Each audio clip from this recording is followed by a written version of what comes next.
The fluorescent lights hummed, their lonely midnight song as Marcus pushed his cleaning cart down the marble corridor of Ashford Tower. His hands, rough and calloused from years of hard labor, gripped the handle tighter than usual. 3 months. It had been 3 months since Sarah's funeral. 3 months since their world shattered into a million pieces. 3 months since he became both, mother and father to 6-year-old Emma. The weight of grief sat heavy on his shoulders as he worked. Each swipe of his mop a mechanical motion that kept his mind from drowning in memories. But tonight, something would happen that would change everything he thought he knew about his wife, his life, and the mysterious threads that connect us all. It started on the 48th floor. Marcus had cleaned the executive suites of Ashford Enterprises for 5 years. Always after hours when the powerful men and women who ran billion-dollar empires were long gone. He preferred it that way, invisible, unnoticed, just another working man trying to provide for his family. But tonight, as he entered the corner office of CEO Jonathan Ashford himself, his routine shattered like dropped glass. There on the credenza behind the massive mahogany desk sat a silver-framed photograph. And in that photograph was Sarah, his Sarah, smiling that brilliant smile that once lit up their tiny apartment. Wearing the blue dress she'd worn to their last anniversary dinner, the one she'd splurged on despite his protests that they couldn't afford it. His heart hammered against his ribs as he stepped closer, certain his exhausted mind was playing cruel tricks. Night shifts and single parenthood had worn him down. Maybe he was hallucinating, seeing her face everywhere like he sometimes did in crowds or across streets. But no, it was definitely her.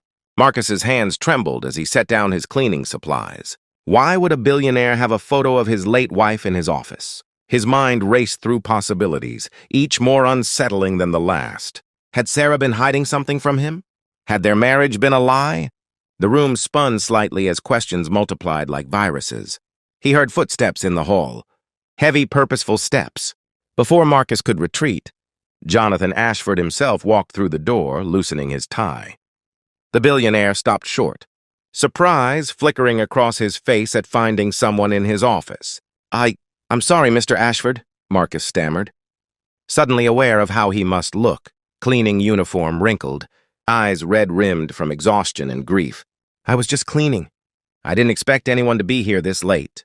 Jonathan's expression softened. No apology necessary. I couldn't sleep. Thought I'd come back to finish some work.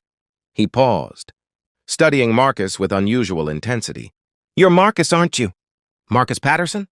The janitor's blood ran cold. How did this man know his name? They'd never met. Never even made eye contact in the rare moments when their paths might have crossed. How do you... Marcus couldn't finish the sentence. Instead, he pointed at the photograph with a shaking finger. That's my wife. That's Sarah. Why do you have her picture in your office? Jonathan's face transformed, not with guilt or defensiveness, but with something Marcus couldn't quite identify. Sadness, maybe, or reverence. The billionaire walked slowly to the photograph, picking it up with gentle hands. Please sit down, Jonathan said quietly. I think it's time you knew the truth. Marcus didn't want to sit. He wanted answers. Wanted to shake this man until he explained why his dead wife's image sat in a place of honor in a billionaire's private sanctuary. But something in Jonathan's voice, a vulnerability, that seemed impossible in someone so powerful, made him sink into the leather chair. 23 years ago, Jonathan began, staring at the photograph, I was nobody, not a businessman, not wealthy, not even particularly hopeful. I was a junkie living on the streets of Chicago, overdosed in an alley behind a hospital. I was dying, Marcus. The EMTs said later that I had maybe 2 minutes left when someone found me. Marcus listened, his confusion deepening. What did this have to do with Sarah? That someone was a nursing student named Sarah Mitchell, Jonathan continued. She was cutting through that alley on her way home from a double shift. Most people would have kept walking. A dirty junkie dying in the trash. Nobody's problem. But not Sarah. She dropped to her knees beside me, started CPR without hesitation, screamed for help until someone called 911. She saved my life, Marcus. Literally breathed life back into my lungs. The words hit Marcus like physical blows. Sarah had never mentioned this. Never once in their 10 years of marriage. Had she told him about saving anyone's life? When I came to in the hospital, Jonathan said, his voice thick with emotion. She was there. She stayed with me through detox, visited me in rehab, wrote me letters encouraging me to stay clean. She believed in me when I didn't believe in myself. She saw potential in a worthless addict that no one else could see. Sarah never told me, Marcus whispered. She wouldn't have. That was who she was. Jonathan smiled sadly. After I got clean, I turned my life around. Went back to school, started a tech company in my garage, built it into what you see today. Every decision I made, every risk I took, I thought about Sarah's face that night. How she looked at me like I mattered. Like I was worth saving. I tried to find her over the years, but she'd gotten married. Changed her name, moved away. It wasn't until 6 months ago that I finally tracked her down. Marcus felt tears burning behind his eyes. 6 months ago? But that was right when she got sick. Jonathan nodded, his own eyes glistening. I know. I found her just in time to learn she had stage 4 pancreatic cancer. I offered her everything, the best doctors, experimental treatments, anything money could buy, but she refused. She said the treatments might give her a few more months, but they'd be months of suffering. She said she'd rather spend her remaining time with the people she loved. You offered to help her? Marcus's voice cracked. We couldn't afford... The bills destroyed us. I had to sell our car, take this night job. I couldn't save her. I tried, Marcus. I begged her to let me help. But Sarah insisted on one condition. Jonathan walked to his desk, pulled out an envelope, and handed it to Marcus. She made me promise not to tell you about any of this until after she was gone. She said you were proud, that you'd never accept charity, that you'd feel like you'd failed her if someone else paid for her care. Marcus opened the envelope with shaking hands. Inside was a check that made his vision blur. More money than he'd earn in 10 lifetimes of cleaning floors. I don't understand, he managed. Sarah's last request, Jonathan explained, was that I take care of you and Emma after she was gone. Not in a way that would wound your pride, she said, but in a way that would honor what she did for me. So here's what I'm proposing. Ashford Enterprises needs a community outreach director, someone who understands what it's like to struggle, who has empathy for people others overlook. The salary is in that envelope. It's a real job, Marcus, one you're qualified for because you've lived it. Sarah told me about your degree in social work, how you gave it up to take care of your sick mother, how you've spent your life putting others first. Marcus couldn't speak. Tears streamed down his face as the weight of 3 months, 3 years, 3 decades finally broke through the dam. But that's not all, Jonathan continued softly.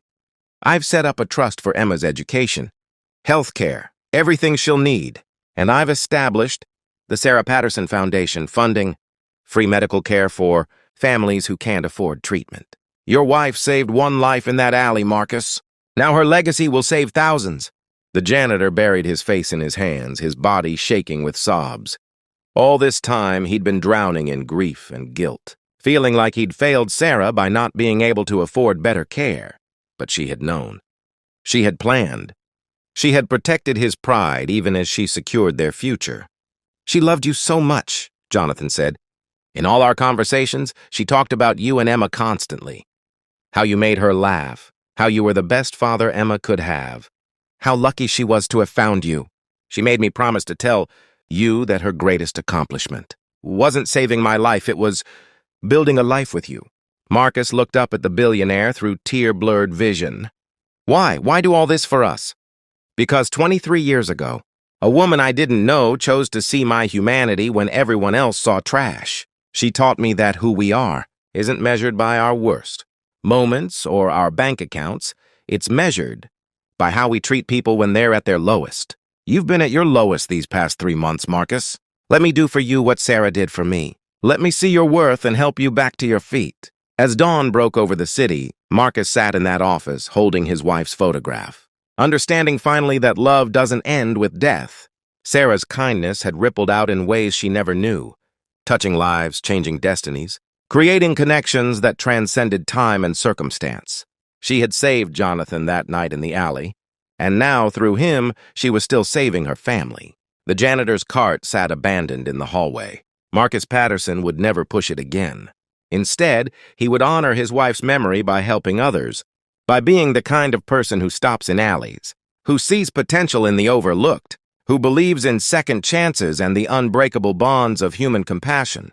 In the photograph, Sarah smiled eternally, her legacy unfolding in ways more beautiful than she could have imagined, a testament to the truth that one act of kindness can echo through lives, through years, through generations, proving that we're all connected by invisible threads of grace, and that love, true love, never really dies at all.